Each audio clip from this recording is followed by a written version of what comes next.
Enciende una luz y déjala brillar, la luz de Jesús que brilla en todo lugar. No la puedes esconder, no te puedes callar ante tal necesidad. Enciende una luz en la oscuridad.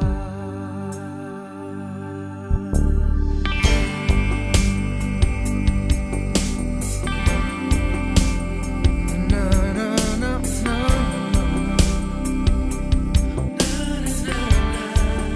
Enciende una luz, déjala brillar, la luz de Jesús que brilla en todo lugar.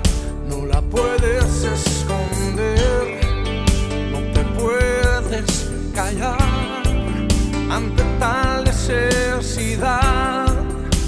Enciende una luz en la oscuridad.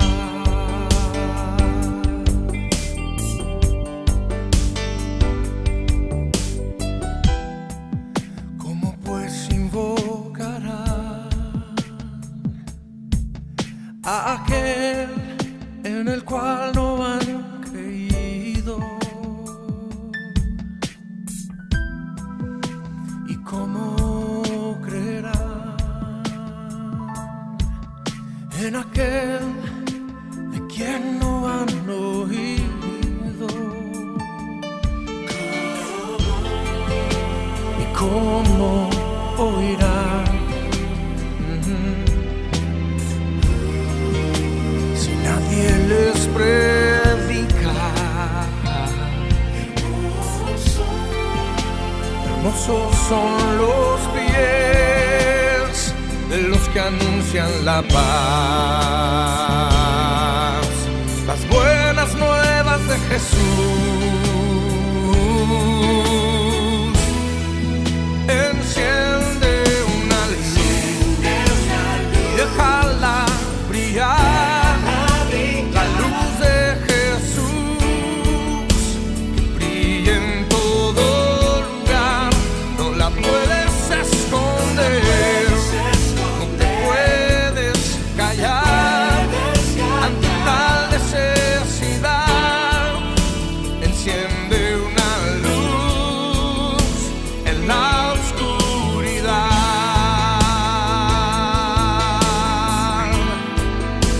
Enciende una luz en la oscuridad. Es tiempo de encender la luz y que el mundo conozca de Jesús, la luz de su amor.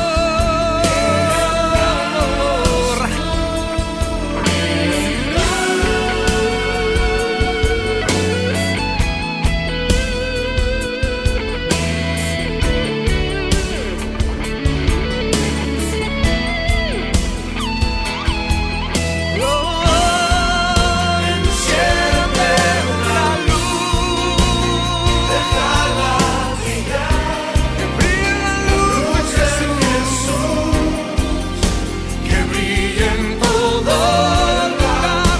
No la puedes esconder, no te puedes callar ante tal necesidad. Enciende una luz en la oscuridad.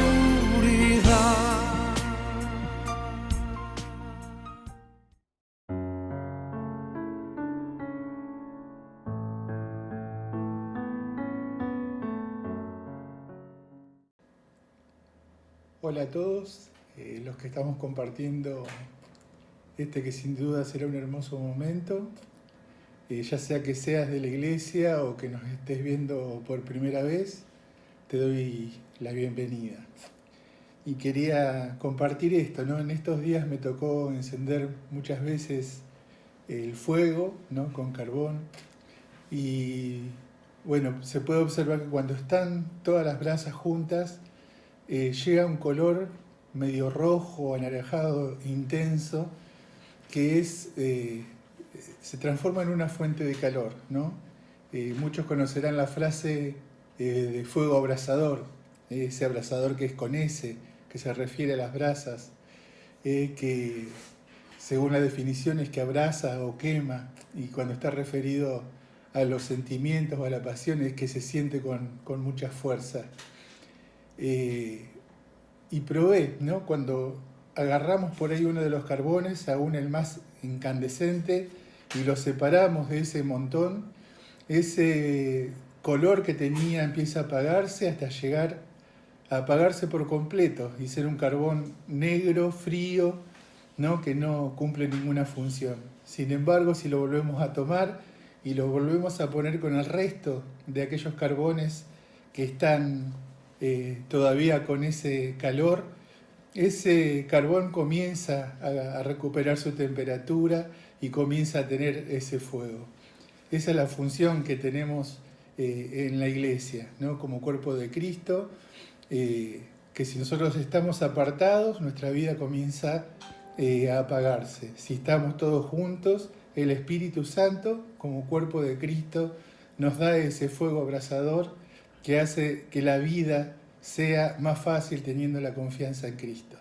Si no te estás congregando, te invito a que busques los contactos en la placa final de esta que seguramente será una hermosa reunión. Una vez más, te doy la bienvenida.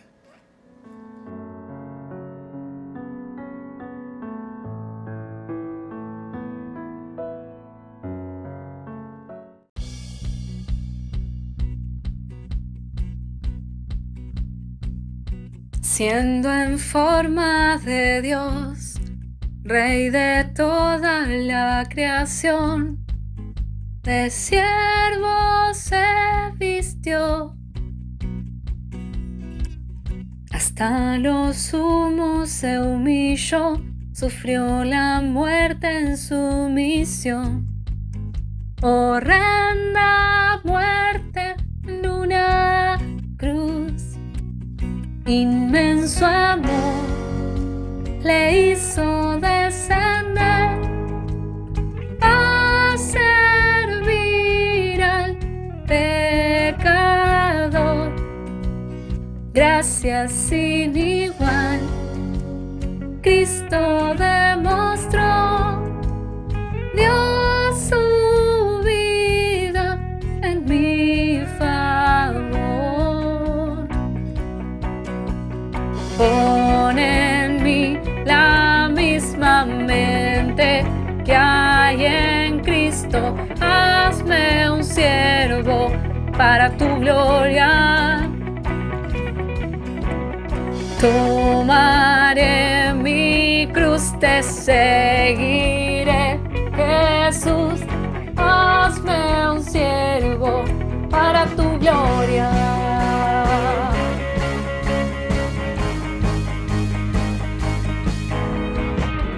Soberano e inmortal, coronado en majestad, lavando mis pies, inocente de maldad, mas cargó mi iniquidad, tomando así mi lugar. Herido fue por mi transgresión y en silencio padeció por mi rebelión, sangre derramó, por su muerte vivo yo. Pon en mí la misma mente que hay en Cristo, hazme un siervo para tu gloria. Tomaré mi cruz, te seguiré, Jesús, hazme un siervo para tu gloria.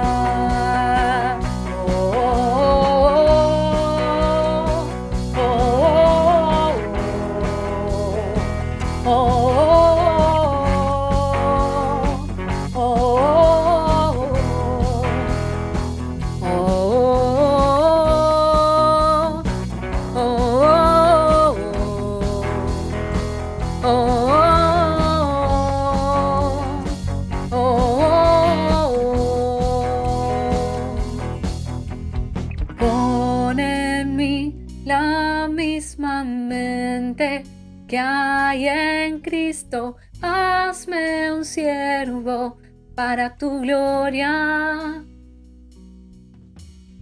Tomaré mi cruz, te seguiré. Jesús, hazme un siervo para tu gloria. Pon en mí la misma mente que hay en Cristo. Hazme un siervo para tu gloria. Tomaré mi cruz, te seguiré. Jesús, hazme un siervo para tu gloria. Oh, oh, oh, oh, oh, oh,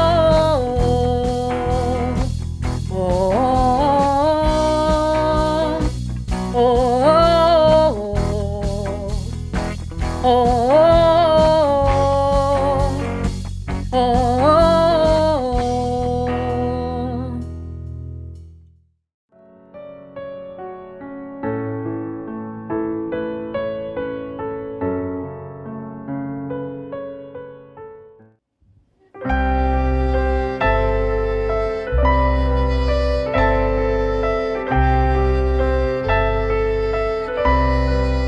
Haz lo que quieras de mi Señor. Tú el alfarero, yo el barro soy, dócil y humilde, anhelo ser. Tu deseo es mi querer. Haz lo que quieras de mi Señor. Mírame y prueba mi corazón.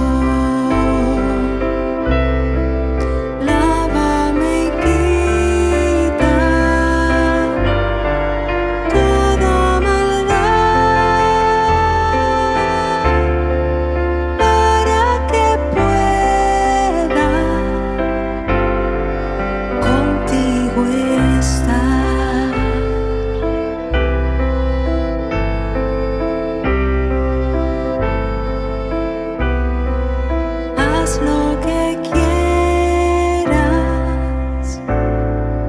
de mi Señor. Cura mis llagas y mi dolor. Tuyo es, oh Cristo, todo poder. Tu mano extiende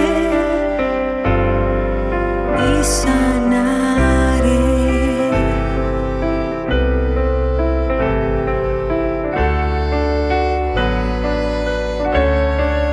Haz lo que quieras de mi Señor. Guía mi vida, Señor, aquí.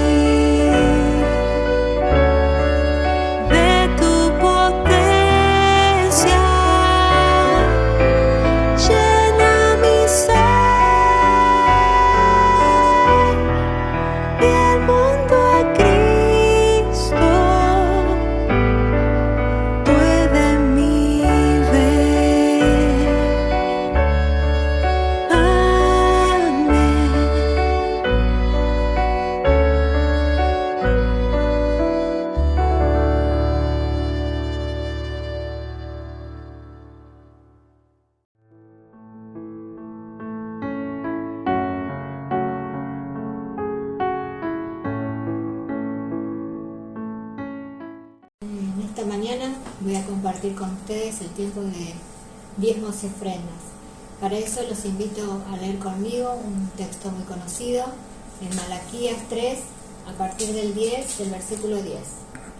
Y dice así: traed todos los diezmos al alfolí y haya alimento en mi casa. Y probadme ahora en esto, dice Jehová de los ejércitos, si no os abriré las ventanas de los cielos y derramaré sobre vosotros bendición hasta que sobreabunde.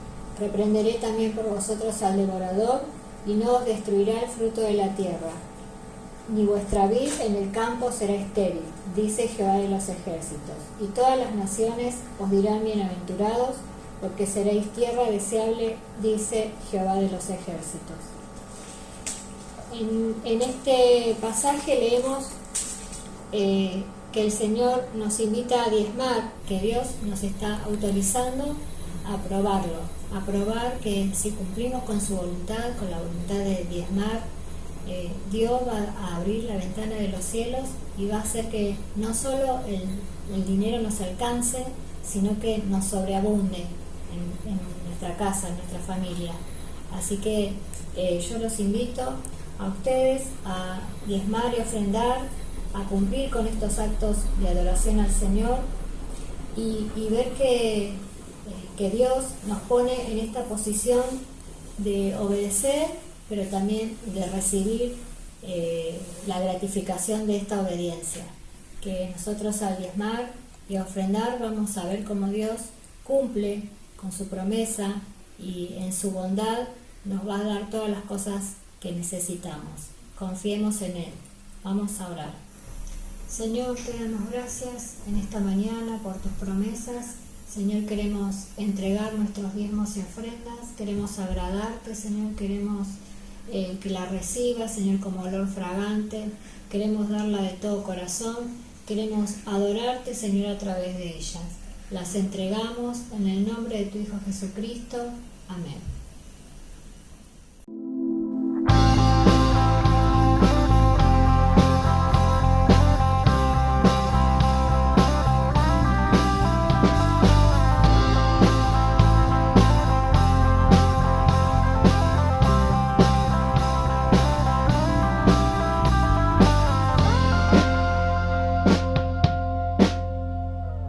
Busca primero el reino de Dios y su perfecta justicia, y lo demás añadido será.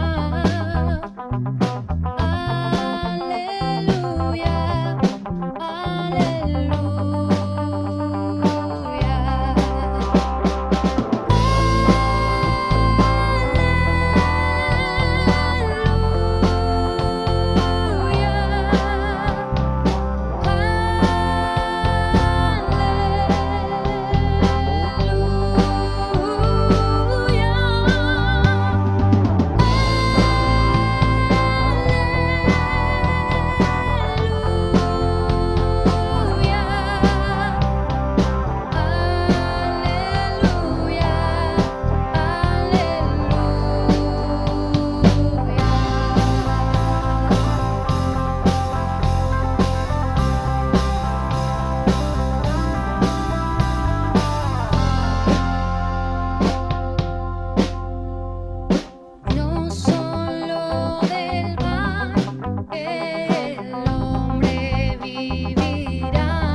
dará.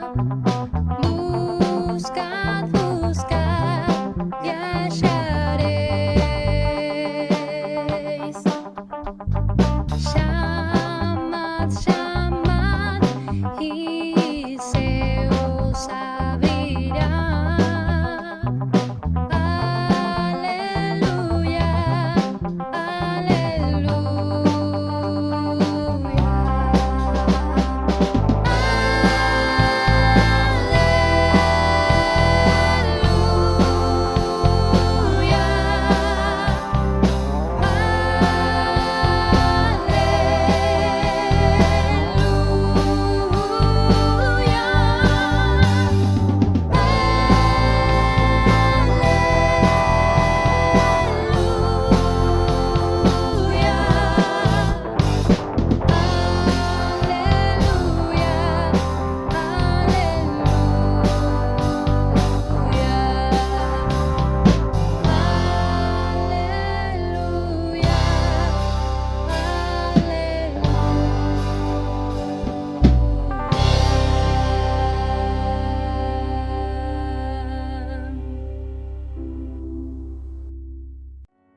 Durante todo este mes vamos a cambiar de libro y cambiar de tema y vamos a hablar de Cristo como el fundamento en la restauración. Y comenzaríamos con el libro de Esdras. Y quisiera leerles un versículo que describe quién era Esdras. Esdras capítulo 7, verso 6, que dice así: Este Esdras subió de Babilonia, era escriba diligente en la ley de Moisés, que Jehová Dios de Israel había dado, y le concedió el rey todo lo que pidió, porque la mano de Jehová su Dios estaba sobre Esdras. La restauración es volver a poner algo o a alguien en el estado en que tenía antes. Es recuperar o renovar y se restaura algo que tiene valor. Por ejemplo, se habla de restaurar un cuadro o una pintura de alguien famoso que se ha deteriorado por el paso del tiempo, la humedad o el humo de las lámparas, como ocurrió con la Capilla Sixtina del Vaticano. Al restaurar lo que había pintado Miguel Ángel, se descubrió el color original y todo se iluminó. O se restaura un jarrón antiguo que se ha quebrado, por ejemplo, un jarrón de la dinastía Ming, y se lo restaura porque tiene valor. Se restaura un edificio histórico porque es un patrimonio de una ciudad. Los objetos que tienen poco valor simplemente se desechan, se tiran o se reemplazan, pero se trata de conservar y renovar lo que realmente vale. Pero también la restauración tiene que ver con el ser humano. En cuanto al cuerpo, los cirujanos plásticos trabajan en restaurar los rostros y el cuerpo de los que sufrieron los efectos de un incendio por medio de implantes. Los fisioterapeutas, mediante ejercicios, masajes y otros tratamientos, intentan restaurar la movilidad de las piernas y los brazos. En cuanto a la psiquis, otros terapeutas trabajan para restaurar el equilibrio mental y emocional de una persona. Y por ejemplo, cuando las relaciones se rompen, se trabaja en recomponer lo que se ha deteriorado, sea por la separación o el divorcio, las drogas o la violencia. El libro de Esdras trata de la restauración, pero en este caso la restauración del templo, la restauración del culto a Dios y de sus promesas. Antes del año 538 a.C., la ciudad de Jerusalén seguía en ruinas. Los babilonios la habían arrasado y destruido juntamente con el templo por completo. Habían deportado a sus habitantes y la monarquía había desaparecido. El país de Israel, una vez grande y poderoso, se había convertido en una provincia del vasto imperio babilónico y ya no existía como nación.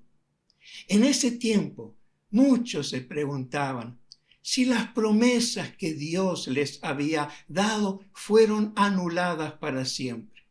Y es probable que hayan repetido en innumerables ocasiones Salmos, por ejemplo, Salmo 77, 7 y 8, que dice: ¿desechará el Señor para siempre y no volverá más a hacernos propicio? ¿Ha cesado para siempre su misericordia? ¿Se ha acabado perpetuamente su promesa? Y esta misma pregunta la hacen tantos creyentes en Cristo que están sufriendo por distintas causas y sienten que algo se quebró en ellos y ya no son lo que eran antes, que no sienten lo que antes sentían. Su vida se volvió gris y desmotivada y por eso anhelan ser restaurados, como lo anhelaba Israel en el exilio. ¿Es así tu situación? Si es así, podemos ver en el libro de Esdras que la restauración viene en primer lugar por un despertar espiritual. En el año 538 a.C., se produjo un tremendo cambio en la historia de Israel.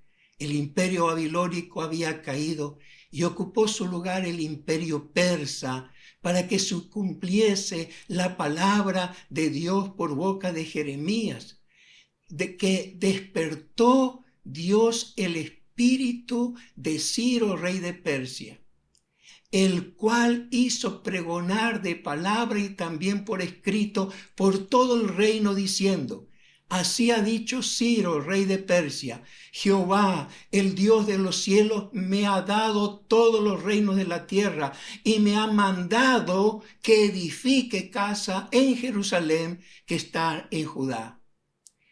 Y el versículo 5 dice: entonces se levantaron los jefes de las casas paternas de Judá y de Benjamín y los sacerdotes y levitas, todos aquellos cuyo espíritu despertó Dios para subir a edificar la casa de Jehová, la cual está en Jerusalén. Por eso el libro de Esdras podría llamarse el despertar del espíritu, porque Dios creó las circunstancias para la restauración por dos vías. Primero despertó el espíritu de Ciro, un emperador pagano al cual Dios habló y le mandó que edifique el templo en Jerusalén. Y despertó Dios el espíritu de los líderes y los sacerdotes y levitas de Israel para esa construcción. El texto dice: despertó Jehová el espíritu de Ciro, rey de Persia, y luego añade: entonces se levantaron todos aquellos cuyo espíritu despertó Dios. Se dice que nuestro espíritu se despierta cuando después de mucho tiempo de permanecer en el letargo, en la inconsciencia o en la inactividad, de pronto se ilumina y aparecen nuevas ideas, aparecen planes, proyectos, la energía vuelve al cuerpo y la voluntad se enciende con el entusiasmo para iniciar la obra.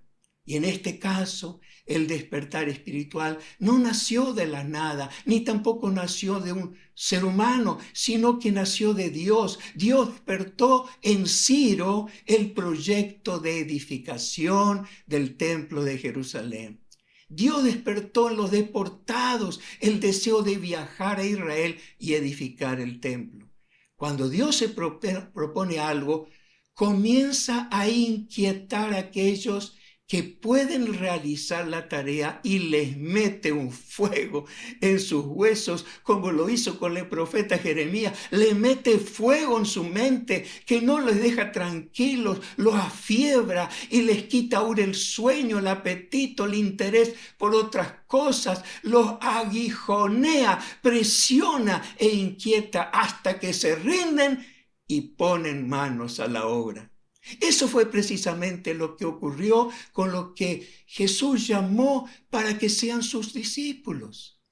En Lucas 5:11 dice, y cuando trajeron a tierra las barcas, dejándolo todo, le siguieron. Y cuando Jesús pasó cerca de Leví, llamado también Mateo, simplemente le dijo, sígueme. ¿Y qué dice el texto? Y dejándolo todo, se levantó y le siguió. Jesús no trató de convencerlo con argumentos, la importancia que sean sus discípulos. Tampoco le ofreció beneficios, no le ofreció premios o ganancias o riquezas o fama para que lo siguieran. Jesús no apeló a las necesidades de la gente, ni le propuso cambiar el mundo. No les predicó un fervoroso discurso para entusiasmarlos, sino que simplemente les dijo, sígueme. Ellos dejaron todo y le siguieron. Dejaron su trabajo, su futuro, sus sueños, su familia, sus casas, sus propiedades, su pertenencia, es decir, todo. Porque el llamamiento de Dios es una obra sobrenatural. Porque es Dios quien despertó sus espíritus para que siguieran a Jesús. Como despertó el espíritu de Ciro para que edifique el templo y despertó a la gente para que dejara todas sus comodidades y bienes que habían acumulado y viajaran a una tierra lejana, a la tierra de sus padres, que la mayoría ni conocía. A una tierra abandonada, desolada, empobrecida, a casas en ruinas que había que reconstruir. Este despertar del Espíritu viene de Dios. Y por eso Jesús nunca apeló a la voluntad de la gente para que le siguieran. Ni tampoco enseñó a sus discípulos para que ellos buscaran colaboradores o recluten gente para que sean discípulos, para que les ayuden, sino que les enseñó a orar. Jesús, viendo las multitudes, tuvo compasión de ellas. Entonces, ¿qué hizo Jesús? Él lo dijo, vamos a hacer aquí un programa para ayudar a toda esta gente desolada, abandonada. ¿Qué dijo Jesús a sus discípulos? ¿Saben lo que le dijo? Rogad al Señor de la mies que envíe obreros a su mies, porque solo Dios, el Señor de la mies, el Señor de la cosecha, el Señor del campo, tiene la facultad para despertar sus espíritus. Cuando Israel estaba en ruinas, solamente un despertar espiritual producido por Dios, en el tiempo de Dios, por la voluntad de Dios, podía restaurarlo. Del mismo modo, si nuestro país está en ruina moral, si se han deteriorado las instituciones, la educación, la salud, la seguridad, la moneda, la confianza, la información, de manera tal que no sabemos quién dice la verdad y quién miente. Únicamente un despertar espiritual puede restaurarlo. Si Dios despierta el espíritu de los gobernantes, si Dios despierta el espíritu de la oposición, si Dios despierta el espíritu de la gente y de la iglesia con un poderoso avivamiento que transforme hasta los fundamentos de la nación, podríamos afirmar sin lugar a dudas que nuestro país será restaurado. Porque Dios, cuando despierta el espíritu, hace que la gente quiera cambiar. Y no solamente quiera, sino que en realidad pueda cambiar. Porque según la carta del apóstol Pablo a los Filipenses, capítulo 2, verso 13, Dios es el que produce tanto el querer como el hacer. Dios produce el querer cambiar, pero Dios también produce que uno pueda cambiar. Y son dos cosas diferentes. En segundo lugar, la restauración viene por la mano de Dios. En Esdras capítulo 8, verso 31 dice: la mano de nuestro Dios estaba sobre nosotros. La expresión la mano de Dios significa la intervención directa de Dios en algún tema. La mano de Dios es el favor de Dios, es la ayuda de Dios. Y cuando Dios nos da una mano es porque también nos está ayudando para que todo salga bien, o para que terminemos un trabajo, o logremos alguna meta o algún objetivo. Además, la mano de Dios significa que Dios está actuando para ejercer su autoridad y actuar con poder para cambiar y transformar las circunstancias. Por lo tanto, se hace evidente y claro que si algo se logró fue por la intervención directa de Dios. Por lo tanto, aprendemos de Esdras esto. Según Esdras, si la mano de Dios está con nosotros, podemos tener todo lo que pidamos de las autoridades. Esdras 7:6 dice: y le concedió el rey todo lo que le pidió, porque la mano de Jehová su Dios estaba sobre Esdras. En otras palabras, la mano de Dios hace que se nos abran todas las puertas para lograr nuestro objetivo. En segundo lugar, si la mano de Dios está con nosotros, llegaremos a nuestro destino. Esdras 7:9. El primero del mes quinto llegó a Jerusalén estando con él la buena mano de Dios. Esto significa que llegaron a destino sin tener ningún accidente, sin sufrir ninguna enfermedad o quedar detenidos por algún problema, porque la mano de Dios estaba con ellos. En tercer lugar, si la mano de Dios está con nosotros, podremos movilizar a la gente con un gran propósito. Esdras 7:28. Y yo, dice Esdras, fortalecido por la mano de mi Dios sobre mí, reuní a los principales de Israel para que subiesen conmigo. En otras palabras, Esdras recibió fortaleza interior para reunir y lograr que lo acompañaran a Jerusalén los principales, es decir, la gente más encumbrada, la gente más rica, de mejor posición social, para edificar el templo. En cuarto lugar, si la mano de Dios está con nosotros, seremos librados de nuestros enemigos. Esdras 8:31. Y la mano de nuestro Dios estaba sobre nosotros y nos libró de la mano del enemigo y del acechador en el camino. En aquel tiempo era muy difícil viajar por los caminos desérticos, por la amenaza continua de ladrones, salteadores, saqueadores, pero la mano de Dios fue como un escudo para protegerles durante todo el trayecto. Ahora, ¿qué tiene que ver la mano de Dios con Cristo en el libro de Esdras? Tiene mucho que ver, porque en el Evangelio de Juan, capítulo 3:35, leemos: el Padre ama al Hijo y todas las cosas ha entregado en su mano. Por lo tanto, si Dios el Padre entregó todas las cosas en manos de su Hijo Jesucristo, todo el poder, toda la autoridad, todo el dominio que está ahora en manos de Jesucristo. Como él mismo lo dijo en Mateo 28, 18, toda potestad, toda autoridad me es dada en el cielo y en la tierra.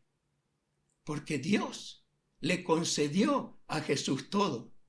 De manera tal que podemos afirmar que todo lo tenemos en Cristo Jesús. Aún la tarea evangelizadora de la iglesia se facilita y los resultados del trabajo son mucho más abundantes si nos ayuda la buena mano de nuestro Señor. Como dice en Hechos 11, 21, y la mano del Señor estaba con ellos y gran número creyó y se convirtió al Señor. ¿Por qué gran número creyó? Porque la mano de Dios estaba con ellos. ¿Por qué se convirtió? Ahí estaba la mano de nuestro Señor Jesús. Él hace la obra.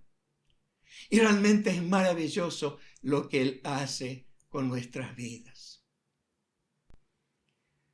En tercer lugar, ¿cómo viene la restauración en nuestra vida? Hemos visto allí la mano de Dios obrando. Y vemos que también hemos visto cómo Dios puede despertar en nosotros el espíritu para hacer cosas, para ser restaurados. Pero ¿saben qué? También podemos ser restaurados por nuestra obligación. Fíjense lo que dice Esdras capítulo 10, verso 4. Levántate, pues esta es tu obligación. Y nosotros estaremos contigo, esfuérzate y pon manos a la obra. Algunos hemos visto que cuando Dios despierta el espíritu, las cosas pasan, porque Él produce el querer como el hacer. También hemos visto que muchas cosas imposibles se vuelven posibles por la buena mano de Dios. Sin embargo, ninguna de estas cosas reemplaza nuestra responsabilidad personal. Uno de los peligros de la vida cristiana es creer que como Dios hace todo, nosotros no debemos hacer nada. Otro de los peligros es depender de nuestros sentimientos y hacer las cosas solamente si las sentimos. Si sentimos que debemos hacerlas. Y si no sentimos, entonces no la hacemos.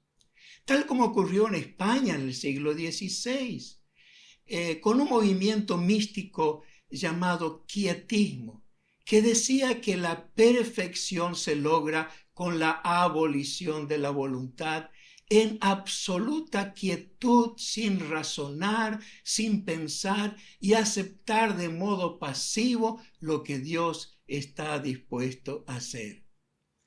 En el caso de Esdras, llegó un punto en que se paralizó y a lo único que atinó es a llorar, porque se desesperó al pensar que estaba a punto de fracasar su gran proyecto de reconstrucción y restauración del país, cuando se enteró que muchos líderes de las comunidades se habían casado con mujeres extranjeras, con mujeres paganas, y pensó que la historia del pasado se estaba repitiendo y que esas mujeres llevarían de nuevo a las familias a la adoración de los ídolos, la misma adoración que llevó al país a la destrucción total.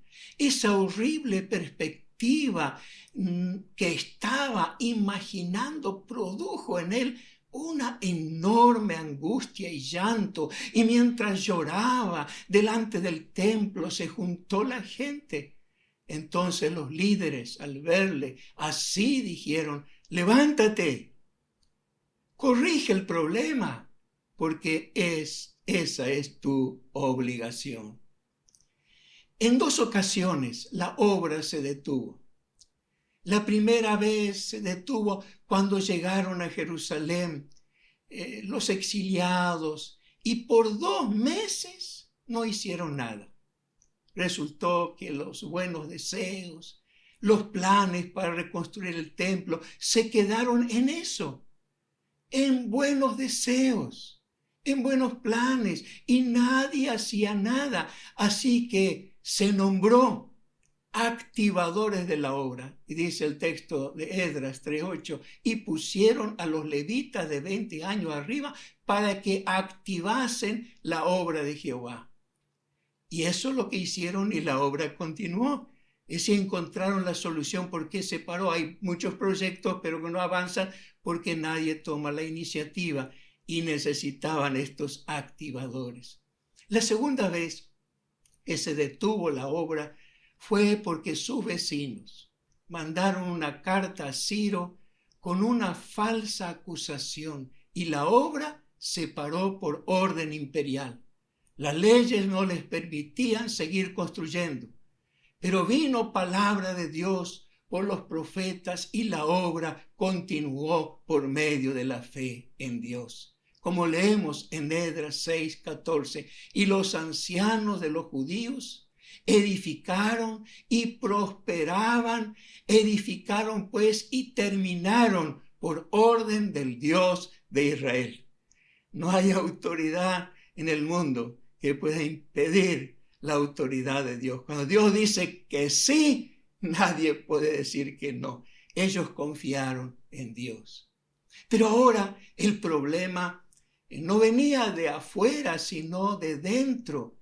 Lo que no sabía Esdras es que no estaba solo, que tenía gente dispuesta a ayudarlo, y que esa gente le dijo: levántate, porque esta es tu obligación y nosotros estaremos contigo. Esta es la mejor música que un pastor o un líder puede oír. Levántate, nosotros estaremos contigo. No le dijeron: esta es tu obligación, arréglate como puedas, sino cuenta con nosotros, nosotros te apoyamos. Hoy hemos visto que puede ser restaurado a la familia de Dios, que tu familia puede ser restaurada, que nuestro país puede ser restaurado también por Dios, por un despertar, un avivamiento espiritual de cada uno en todos los niveles. Porque cuando se despierta el espíritu, las ideas y los proyectos y la fuerza para llevarlos a cabo, y también aparecen no solamente las ideas, sino que aparece la gente. Oramos para que así sea, y que la mano de Dios esté con nosotros para ayudarnos, y que podamos decirnos los unos a los otros: levántate, porque esta es tu obligación y nosotros estaremos contigo. Podemos decir: yo estaré contigo. Ánimo, hermano. Cristo Jesús está presente en el despertar del Espíritu, porque Él dijo: sin mí nada pueden hacer. Cristo Jesús está presente con su ayuda, porque todo el poder le fue dado en el cielo y en la tierra. Y Cristo Jesús está presente en todo lo que hagamos, porque Él dijo: he aquí, yo estoy con ustedes todos los días. Hermosa la palabra del Señor. Cuánta fe, cuánta esperanza hace brotar en nosotros. Que no todo está perdido, que puede ser restaurado. Y como hemos dicho al principio, lo que tiene valor se restaura. Y tu vida tiene mucho valor. Eres valioso para Dios. Y Dios te ama. Y Dios quiere restaurarte. Quiere restaurar tu vida, tu familia, tu matrimonio. Quiere restaurar tu ministerio si los dejaste. Tu llamado si has fracasado. Dios quiere restaurarte. Y vamos a orar para que así sea. Y así también vamos a preparar nuestros corazones para celebrar juntos la cena del Señor, que es un momento precioso también de renovación y de restauración de nuestra comunión con Dios, mediante la comunión del pan y la comunión con el vino. Vamos a orar. Padre, te damos gracias. Gracias por la vida de Esdras y lo que a través de él nos has enseñado en este día. Gracias, Señor, porque tienes el poder para despertar el espíritu más dormido y muerto. Tú le puedes dar vida. Gracias, Señor, porque tu mano es poderosa para levantar también. Tu mano, si está con nosotros, nada nos resultará imposible. Y te damos gracias, Señor, porque pusiste esta obligación en nosotros para hacer la tarea que tenemos que hacer, porque este es el tiempo de la restauración. Gracias, así lo creemos y así esperamos, en el nombre de Jesús. Amén. El Señor realmente te bendiga. Acompáñanos ahora en este momento de la comunión con el pan y el vino.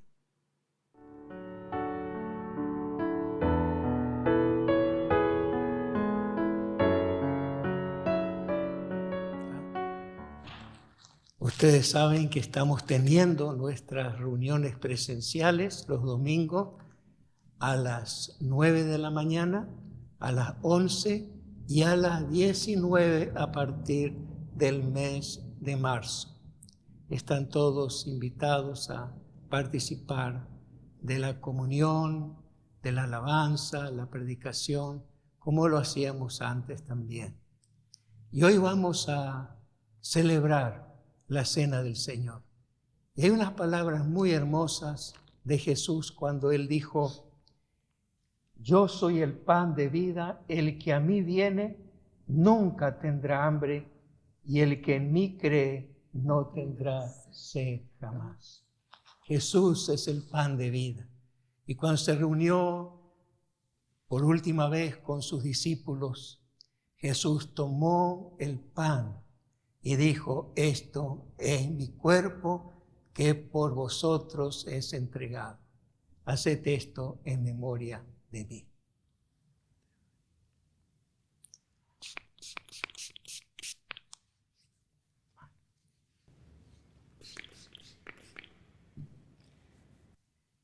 Dice la palabra de Dios que tomó el pan y habiendo dado gracias, lo partió. Vamos a dar gracias por el pan. Te damos gracias, Dios Todopoderoso, por enviarnos a Jesucristo, el pan de vida, el pan que dio significado, que quitó la sed de significado, el hambre de nuestra alma, nos sació Cristo Jesús. Gracias, gracias. Oh Señor, queremos participar del pan dignamente. Por eso rogamos también que perdones nuestras faltas. Venimos delante de ti para ser lavados, limpiados en tu presencia en este momento. Te agradecemos en nombre de Jesús. Amén. Habiendo dado gracias, dice, lo partió y lo dio.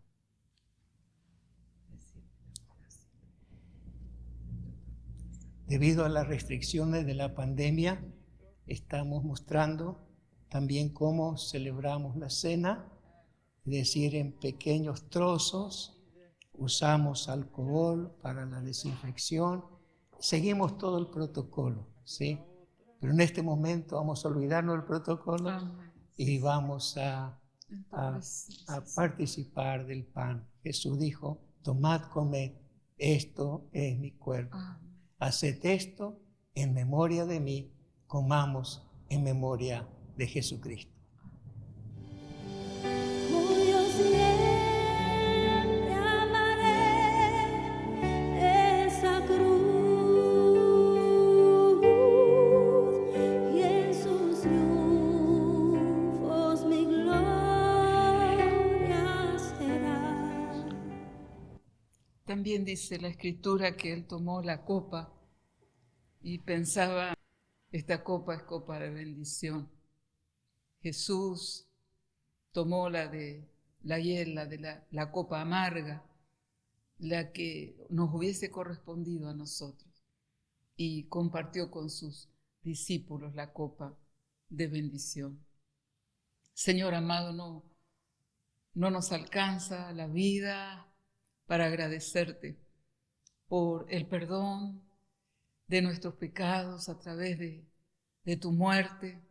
Gracias, Señor, porque este símbolo maravilloso lo dejaste para que siempre recordáramos una y otra vez que hay poder en tu bendita sangre para limpiar, para perdonar, para cuidar, y te bendecimos porque probamos y comprobamos que podemos beber de la copa de bendición. Por eso te alabamos, Padre del cielo, en el nombre de Jesús, y honramos al Espíritu Santo que hace viva la palabra para nosotros. En su santo nombre. Amén. Yo siempre amaré esa cruz y en sus triunfos mi gloria será. Y algún día en vez de una cruz, mi corona Jesús me dará.